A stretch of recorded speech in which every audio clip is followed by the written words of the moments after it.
La guerra entre Rusia y Ucrania, intensificada por la invasión de 2022, no puede entenderse como una disputa territorial ni como un desacuerdo sobre la expansión de la OTAN. En el fondo, todo este conflicto se reduce a algo más profundo entre dos formas de interpretar la historia que resultan incompatibles entre sí. Mientras que para el mundo exterior los tanques representan la cara visible del conflicto, para los actores involucrados, el pasado se convierte en un instrumento político activo utilizado para legitimar decisiones presentes y construir consensos internos. En este sentido, nos encontramos ante dos visiones enfrentadas. Por un lado, Rusia sostiene un derecho de tutela histórica sobre lo que considera su espacio natural, y por otro lado tenemos Ucrania, que defiende una trayectoria nacional y el ejercicio pleno de su soberanía estatal. En este video analizaremos cómo estos relatos se fueron formando y enfrentando a lo largo del tiempo, desde la época medieval hasta los traumas del siglo XX. La Rus de Kiev, origen y bifurcación histórica. El primer gran punto de fricción aparece en la Rus de Kiev, un estado medieval que floreció entre los siglos IX y XIII en torno al río Dnieper. Para la historiografía rusa contemporánea, reforzada por los discursos de Vladimir Putin, Kiev representa la cuna espiritual y política de la nación rusa. Un momento clave en esta interpretación es el año 988, con el bautismo del príncipe, casualmente llamado Vladimir, que integró a la región en el mundo ortodoxo. A partir de ahí, Rusia construye una narrativa de continuidad histórica que conecta a Kiev con el Principado de Moscú, el Imperio ruso y finalmente la Federación Rusa. Pero es aquí donde la historia se vuelve más compleja, porque las investigaciones modernas muestran algo distinto. La Rus de Kiev no era una identidad homogénea, sino una confederación de tribus bajo una élite nórdica que se eslavizó a lo largo del tiempo. Y tras la invasión mongola del siglo XIII, las trayectorias se separan. Mientras Moscú crece bajo la influencia de la Horda de Oro, los territorios que hoy conforman Ucrania desarrollan vínculos más estrechos con Europa Central, especialmente con Lituania y Polonia. Y este punto es clave, porque desde aquí emergen caminos distintos. Ucrania defiende así una evolución autónoma que da lugar a tres naciones: Rusia, Ucrania y Bielorrusia. Ahora hablemos del hermanato cosaco y la traición de Pereyaslav. Avanzado el siglo XVII, aparece un actor clave en esta historia, el cosaco, que con el tiempo se convierte en uno de los símbolos más fuertes de la libertad ucraniana. Los cosacos de Zaporilla desarrollaron una forma de organización particular, una democracia militar basada en la autogestión, y es por eso que muchos historiadores consideran que ahí se encuentra el antecedente directo del Estado ucraniano moderno, el Hetmanato. En 1648, frente a la opresión del poder polaco, el hetman Boda Khmelnytsky lidera una rebelión masiva, pero al verse rodeado por potencias enemigas, toma una decisión estratégica: buscar el apoyo del zar de Rusia.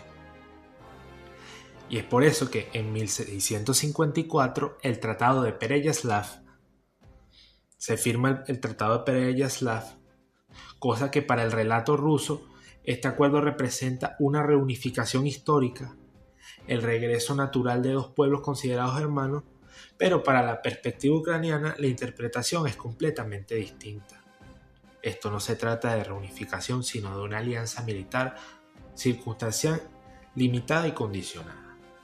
Y es aquí donde empieza el verdadero problema, ya que con el tiempo el zarismo utiliza este acuerdo como base para reducir progresivamente la autonomía ucraniana, al punto de integrarla dentro de una estructura imperial.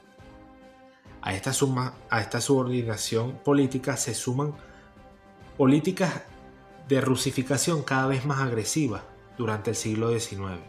Un ejemplo claro de esto es el Edicto de Ems de 1876, que llegó a prohibir la impresión de libros y la enseñanza en lengua ucraniana, bajo una premisa oficial que lo resume todo: que la lengua ucraniana nunca existió, no existe y no puede existir.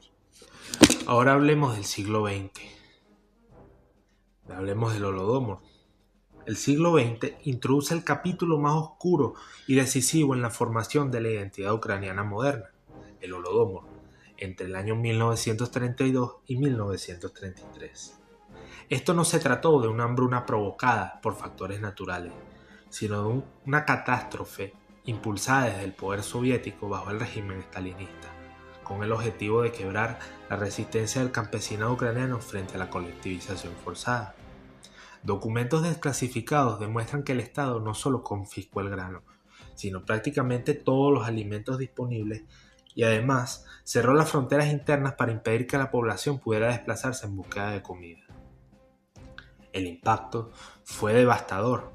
Se estima que en estos años murieron entre 3.5 y 7 millones de personas por inanición. Pero más allá de las cifras, el efecto fue estructural. El Holodomor destruyó al campesinado independiente, base cultural tradicional ucraniana, pero además de eso dejó una herida profunda en la memoria colectiva. Es por eso que el historiador James Mace llegó a describir Ucrania como una sociedad post-genocidal, donde ese trauma se transmite de generación en generación. Y ese trauma se traduce hoy en algo muy concreto: un miedo profundo a perder la soberanía y una desconfianza histórica hacia cualquier poder centralizado en Moscú. Desde esta perspectiva, el Holodomor contradice directamente la narrativa que presenta Ucrania como una creación artificial, sino más bien todo lo contrario. Su identidad moderna se consolida frente a la resistencia a ese intento de sometimiento. Llegando al final de este video, hablaremos de 1991 y el vacío de seguridad. Tras el colapso de la Unión Soviética en 1991, Ucrania recupera su independencia, con el respaldo del más del 90% de su población. Sin embargo, ese nuevo Estado nace en una situación delicada, un vacío estratégico. En 1994, mediante el Memorándum de Budapest, Ucrania toma una decisión crucial: renunciar al tercer arsenal más grande del mundo. A cambio, recibe garantías de seguridad por parte de Rusia, los Estados Unidos y el Reino Unido, que se comprometen a respetar sus fronteras y su soberanía.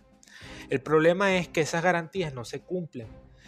Ya en el año 2014 con la anexión de Crimea y nuevamente en 2022 con la invasión a gran escala. Ese acuerdo queda completamente desbordado.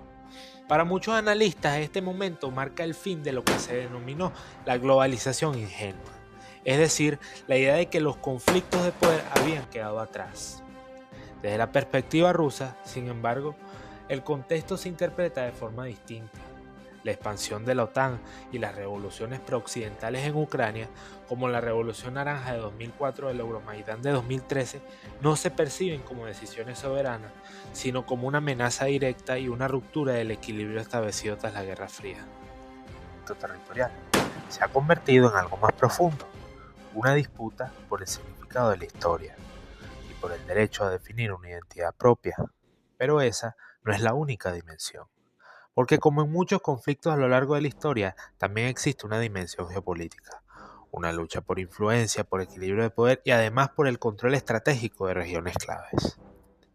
Y Ucrania, por su posición, se encuentra justo en ese punto de fricción. Es por eso que el problema no es solo lo que pasó, sino cómo se interpreta ese pasado y cómo se proyecta en el presente.